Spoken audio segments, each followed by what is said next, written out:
Les amis, bienvenue dans un nouvel épisode de Better Talk with Abdel. Les amis, abonne-toi, abonne-toi, like, commente, abonne-toi, tonton, et partage. Je viens de finir l'UFC 308. Oh là là là là là là là là. Et c'était, franchement, je vais juste vous commenter un Kalev, je vais vous commenter Hamza, je vais vous commenter le combat de Topuria.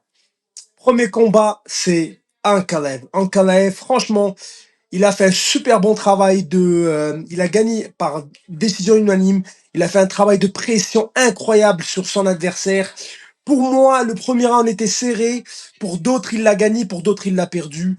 Ça a été moi, je pense que les head kicks ont été quand même bons. C'était serré, mais deuxième, troisième, moi, là, regardez, deuxième, troisième, ça a été franchement un Kalev a vraiment eu une supériorité pression. Il était super avec sa boxe à plusieurs reprises. Il a sorti des belles combinaisons.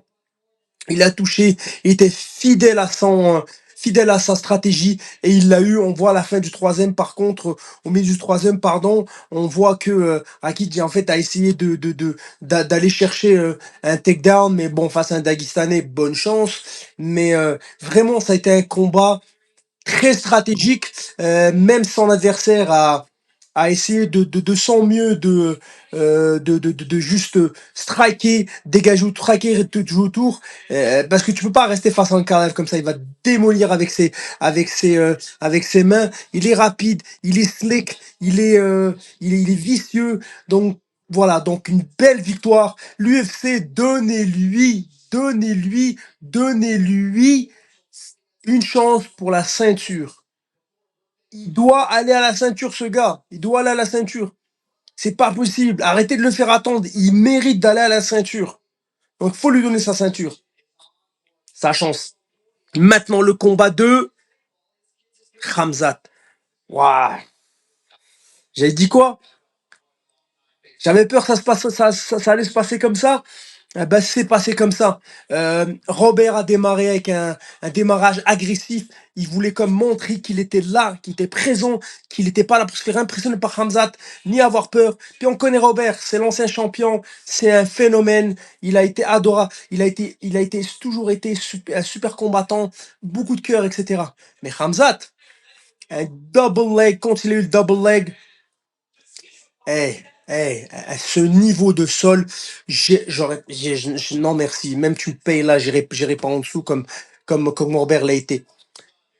Ah, pour faire simple, Hamzat l'a amené au sol, trépassé, repassé, trépassé, il l'a passé au lavage.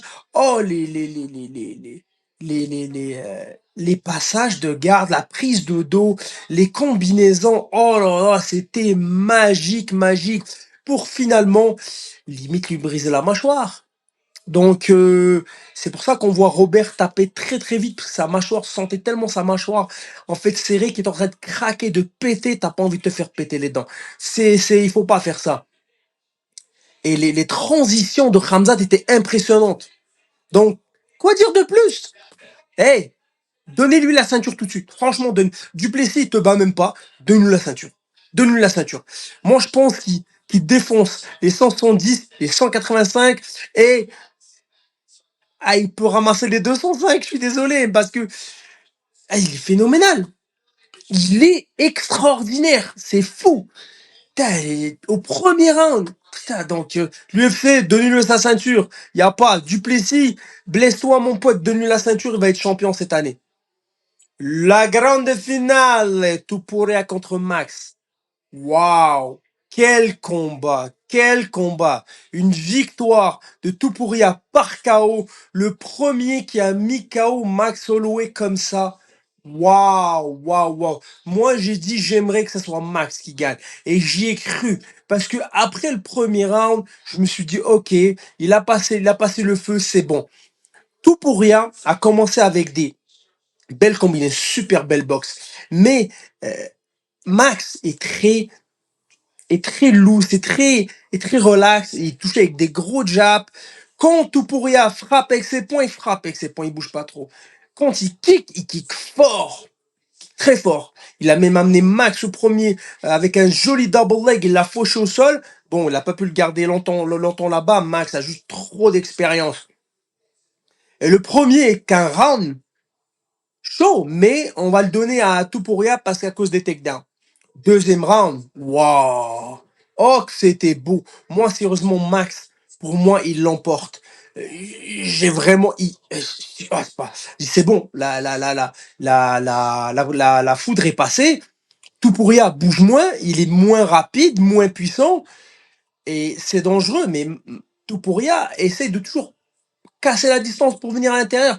Et Max, waouh, impressionnant, sorti de dans le dos, papapam, les droites, les gauches, oh, les retraits. Oh, il était magique. Max, sérieusement, il a été grandissime. Incroyable. Incroyable. On sait pourquoi c'est le champion, la BMF. On sait pourquoi il aurait mérité de gagner cette ceinture. Au troisième, malheureusement, putain, ça commence, il lui défonce la jambe, Max. Il défonce la jambe sur des tapes sur la jambe. Il lui défonce la jambe. C'était trop bien parti. Trop bien parti pour qu'il gagne. Et qu'est-ce qui se passe? On a Topuria qui va au côté cage et Max se protège pas assez, met pas les mains hautes. Et là, tu peux pas faire ça avec Topuria. Et ça a été une petite erreur, mais une petite erreur qui a payé. Et Topuria, il l'avait déjà touché à plusieurs reprises. Donc là, protège-toi, dégage de la cage, reviens au centre, le temps que tu retrouves tes esprits. Malheureusement, Topuria la catch avec un crochet du gauche. Et ça a envoyé Max au tapis. Et ensuite, sur le ground and pound. Voilà, quoi. C'était ça, une pression qui a été extrêmement dure. Elle m'a fait mal au cœur. Je voulais qu'il gagne. Dommage. Je voulais qu'il gagne. Mais Topuria n'a pas volé n'a pas volé sa place, n'a pas volé sa victoire. Il l'a eu de façon honnête. Il l'a eu à la guerre comme à la guerre. Et franchement, waouh, à 145, je sais pas qui peut le battre. À la fin, on lui a proposé s'il voulait donner une chance redonner une seconde chance à Volkanovski ou prendre Lopez. Les deux, c'est les choix qu'il a ou redonner une revanche à Volkanovski. Mais je pense que Volkanovski devrait peut-être prendre un combat avant pour être prêt. Et Lopez, c'est comme le nouveau phénomène. Je sais pas ce que ça va donner face à Lopez, hein. J'en ai aucune idée. Lopez est franchement incroyable comme combattant. J'aimerais voir cet échange, mais pour le moment donné, ça va être difficile de détrôner El Matador. Les amis, j'espère que cette vidéo vous a plu. À la prochaine. N'oubliez pas, semaine prochaine, l'UFC Edmonton. D'accord? Donc, on va le commenter. Partagez, likez, commentez et à bientôt. Bye! Je te jure, elle me gratte depuis tout à l'heure.